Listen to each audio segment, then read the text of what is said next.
Panalangin para sa pamilya. Ihandog po natin ang panalangin ito sa lahat ng miyembro ng ating pamilya, ang ating mga magulang, ang inyong mga anak, ang inyong mga asawa, at mga taong malapit at itinuring nyo ng pamilya sa inyong buhay.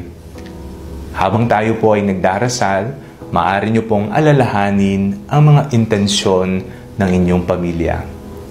Sa ngalan ng Ama, ng Anak, at ng Espiritu Santo. Amen. Ama, maraming salamat po sa lahat ng pagpapalang inyong patuloy na ibinibigay sa amin. Kayo po ay sang-amang hindi pabaya, laging nariyan at nagbibigay ng aming mga totoong pangangailangan.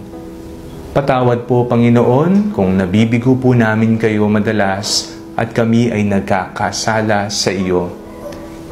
Hinihiling po namin ang inyong awa at pagpapala. Sa kasalukuyan, Panginoon, itinataas po namin ang aming pamilya.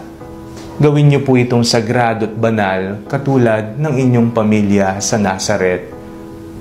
Naway, bigyan niyo po kami ng pagmamahal, pag-uunawa sa isa't isa, at kami sana'y magmahalan bilang isang tunay at matapat na pamilya. Itinatalaga po namin ang aming tahanan sa inyo.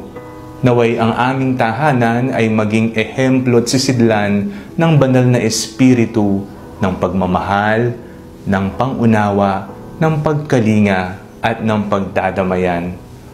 Ano man ang intensyon namin, pinansyal man ito man ay espiritual, ito man ay pangangailangang pisikal, emosyonal, mental, kayo na pong bahalang magbigay sa amin.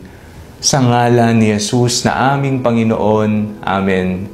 Sa ngalan ng Ama, ng Anak, at ng Espiritu Santo. Amen.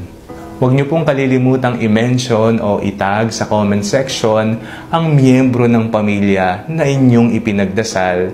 Like it and share it with your family and friends. Tayo po ay magdasal ng sama-sama.